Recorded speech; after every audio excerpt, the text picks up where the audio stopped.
Okay, I'm going to show you the processes how I build them. This is our 16 by 18 floor tom. Went through the steps how to do this finish here, the black to purple fade. That's already been posted, filmed, etc. Here we got the shell. It's all finished, been buffed. I put some really nice polish on this just to kind of protect it, give it a little bit of a seal. It's not anything that's going to stop the solvents from evaporating, but we want to mark this shell for drilling. We're definitely going to want to put some tape on it while we do that. The tape doesn't stick too well to this kind of polish, so what we're going to do is use some plain old isopropyl rubbing alcohol and get this shell cleaned off in the areas we know we're going to need to put the tape. And down here you can see we have a mat, a drum marking mat, layout mat. Downloaded this from a popular website. Took it to Staples, had it printed out. And we're going to line this up on our mat and place our tape where we need to drill our holes. Okay, here's how I start my layout. We go ahead and put 3/4 inch tape all the way around the bottom edge of the drum. Actually, this is the top side. And since I have my badge is in the clear coat, I want that centered in between the lugs. So what I've done is I've taken and put two 2-inch pieces of tape on each side of the logo. That way I know a reference point here. And here we have our markings for 8 lugs on this tom. So I've centered this in between the 2 markings, so this will be centered in between the 2 lugs. So next what we're going to do is we're going to go all the way around the bottom and mark where our lugs go. Okay, here we went all the way around the bottom. We marked our lug positions, and I like to number them, so I know I have 8 total. 1, there's number 2, number 3, and so forth all the way around. Once we get these positions marked, we're going to double check this with a head and a rim or hoop.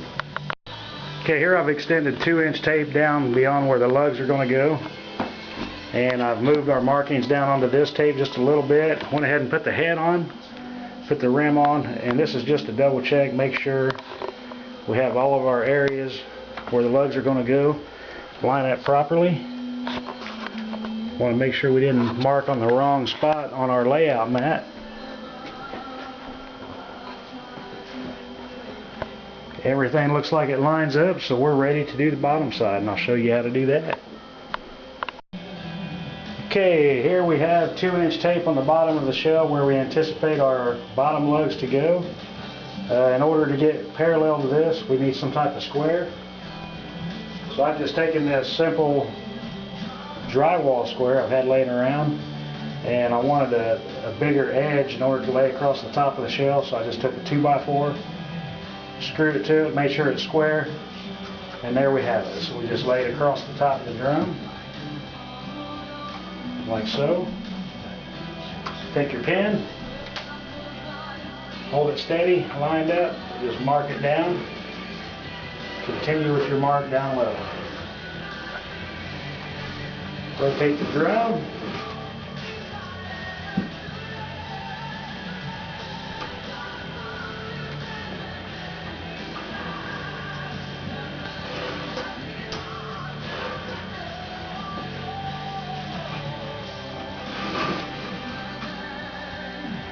Very, very simple.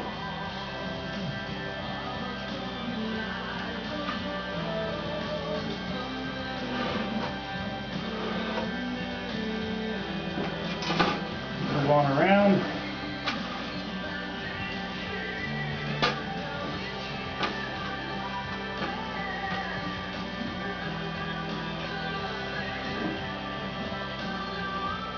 You want to pull it to where it's setting flush on the both tops, either side of the square on the shell.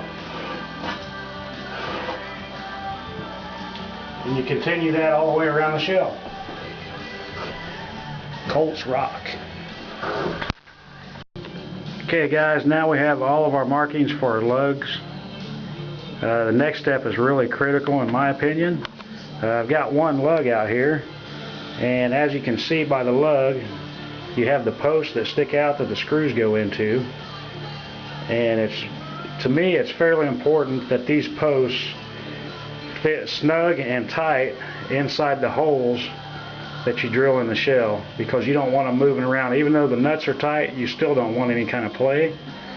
And even though you can measure the distance between the two lug holes and mark them on your shell, I've found through experimentation that this is still extremely difficult when we're taking into consideration I'm using the same size drill bit as the post on the lug, which happens to be a 1364 drill bit.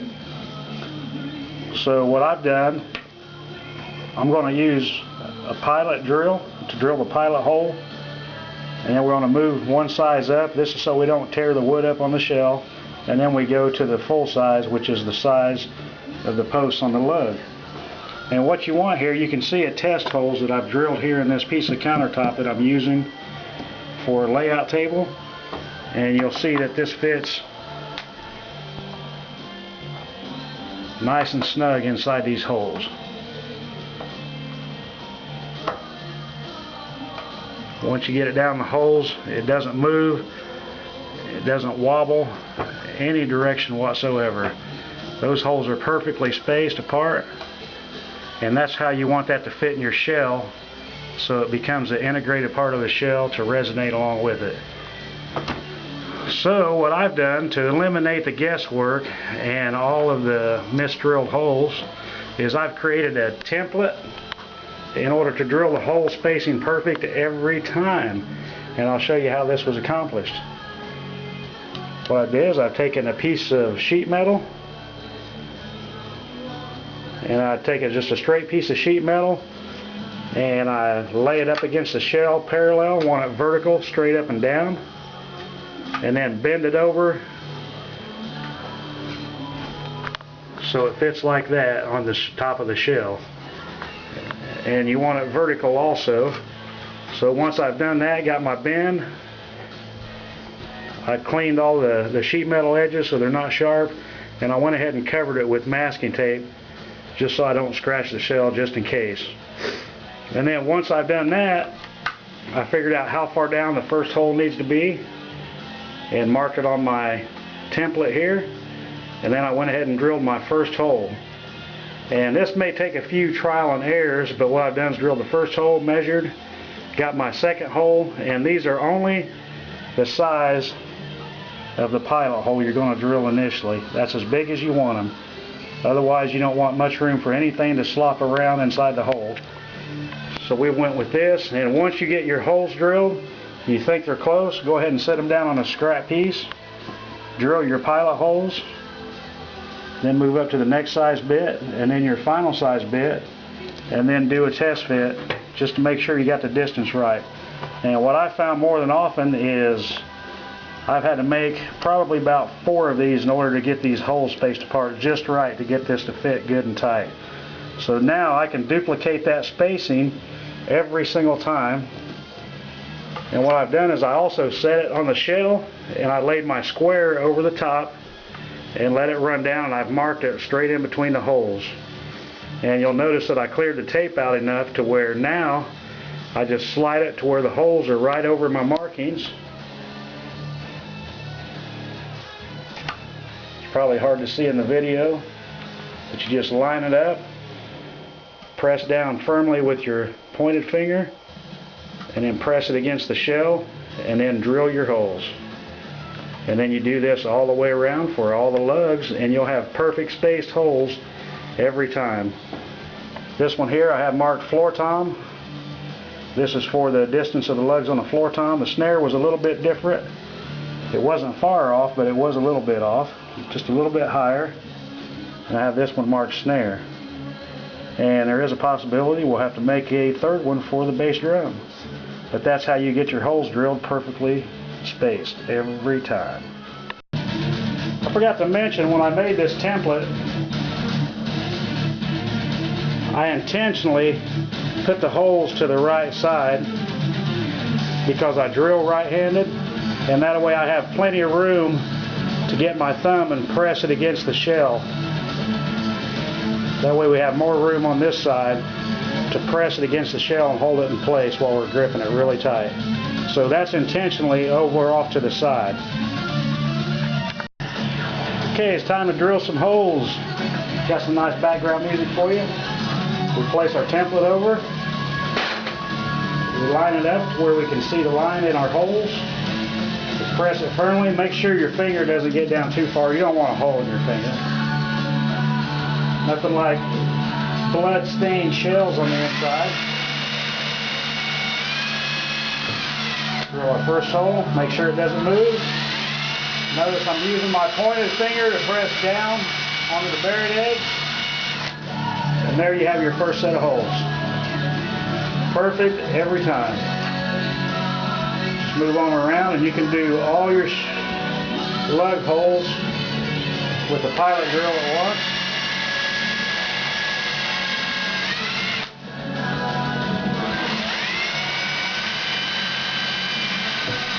I'm not worried about tear out on the back side because, to be honest with you,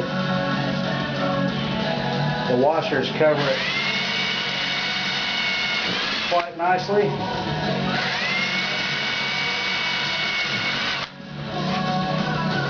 Not to mention, the lug fit's getting tight in the hole anyway. It's not like it's going to move around.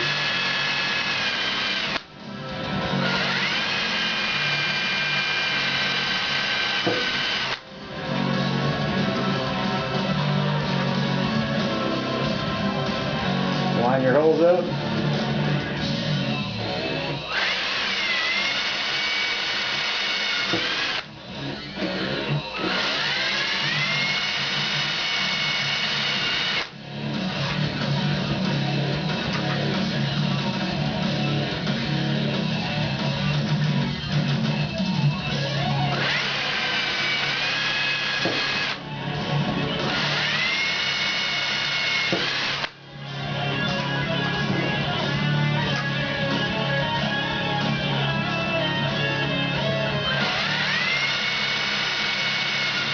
Nice and even every time.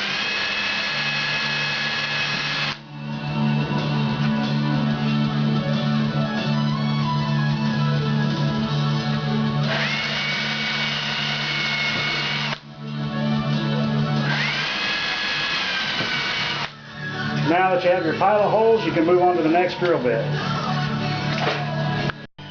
Okay, so here we've used our template. And we've drilled all our holes with our pilot bit. Once we went around, did all the holes, went with our next size bit just to open the hole up a little bit and make it easier for the larger bit so we have less tear out on the back side.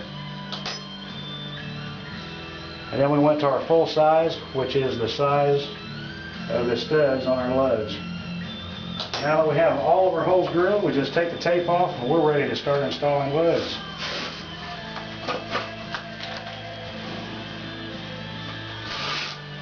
Peel all your tape off.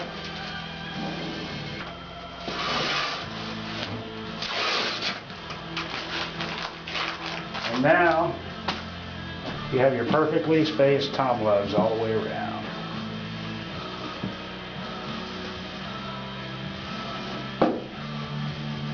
Ready to install some lugs.